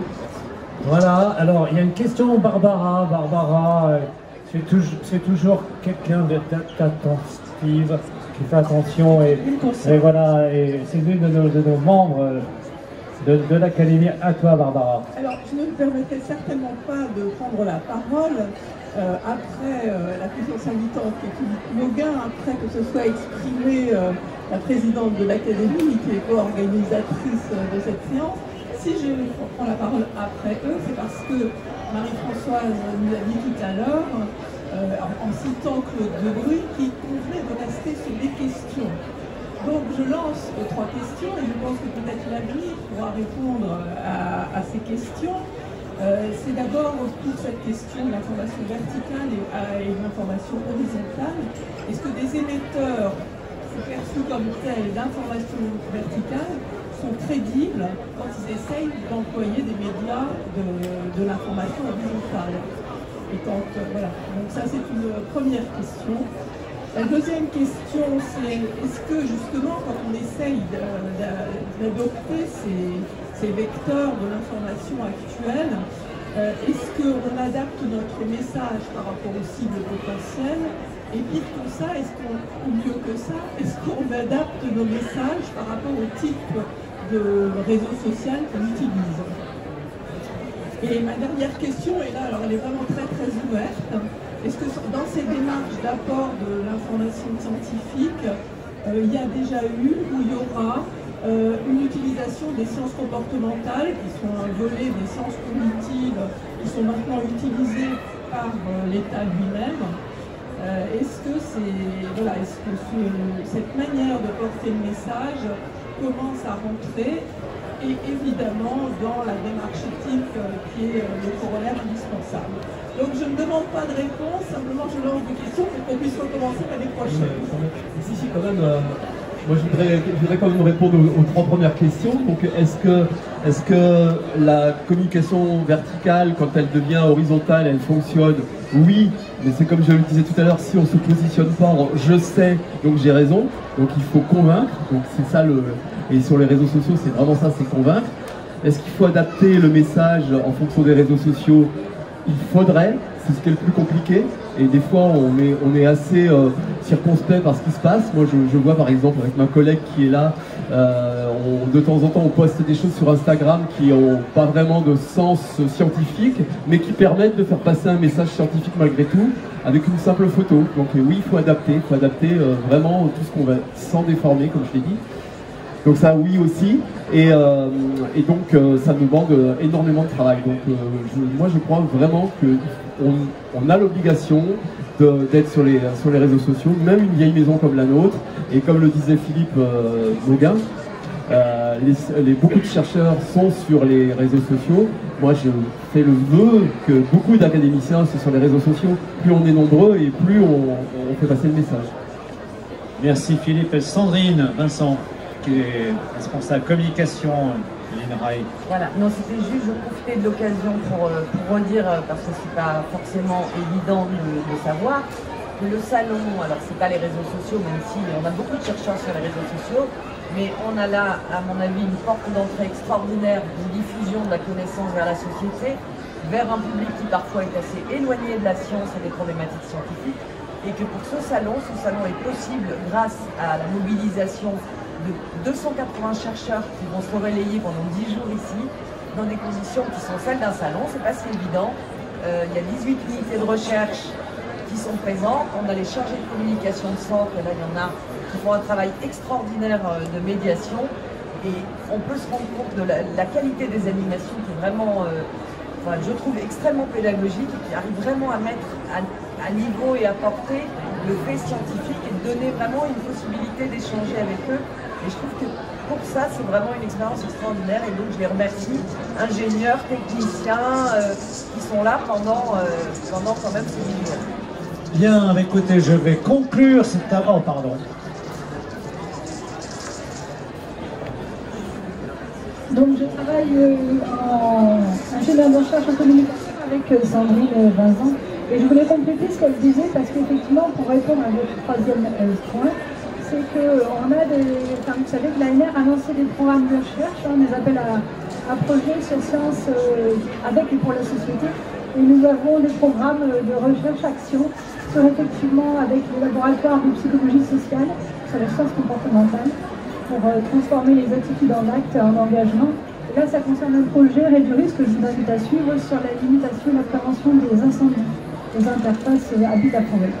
Bien, écoutez, merci de ces informations. On va applaudir les membres de table ronde. Voilà, que je remercie vivement. Bon, je vais conclure rapidement parce qu'on a dépassé largement le temps. On va d'abord en disant merci à l'INRAE d'accueillir ce deuxième, je dirais, sobriété énergétique. Voilà. C'est la deuxième année que l'on fait c'est un travail commun avec l'INRAE. Donc merci à vous. Merci vraiment qu'on le fasse ensemble. Sur un thématique qui le tient à cœur. L'an dernier, c'était sur les chercheurs, les jeunes chercheurs. Comment les jeunes chercheurs, après, quel itinéraire, quel travail faire avec eux. Et puis cette année, sur un thème qui est sciences et société, on a vu que c'était important, c'était fondamental. Aujourd'hui, on se pose des questions, etc. Et que, pour conclure aussi, j'ai travaillé avec un groupe qui s'appelle Solanco. Le président de Solanco était un ancien pilote. Il avait fait l'école de super-héros, pilote. Il a repris l'exploitation de ses parents parce que son père est décédé d'un cancer. Et ce jeune qui animait le groupe, je peux vous dire qu'ils étaient surtout en recherche, eux.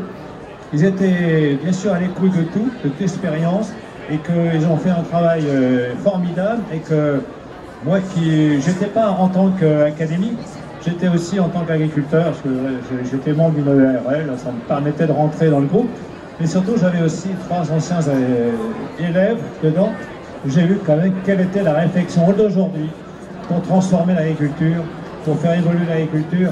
Et vraiment, il est important d'être à l'écoute de ces gens qui sont vraiment en recherche active. Et parfois, même se dire, on se met un peu à l'écart de la science, pas de la science mais des chercheurs, pour nous-mêmes bien comprendre justement les procédures, les process scientifiques. Alors, premier point de ma conclusion, c'est je crois que c'est important de co-construire, comme on l'a fait pour ce colloque, ce mini-colloque. C'est important d'avoir une éthique. Je crois que notre présidente a insisté, mais elle a raison. Ça a été son discours d'entrée qu'on a établi le nouveau bureau 2023. Et puis, je crois que ce qu'on a dit aussi, c'est qu'aujourd'hui, il faut travailler avec les outils qu'on a. Les réseaux sociaux sont là. L'académie qui a plus de 250 ans, 60 ans, eh bien cette vieille dame, elle essaye d'être aussi à l'écoute, et ça fait partie de notre travail, à la fois à l'écoute, à la fois en partenariat et à la fois en valorisant. Merci Philippe, merci à votre équipe.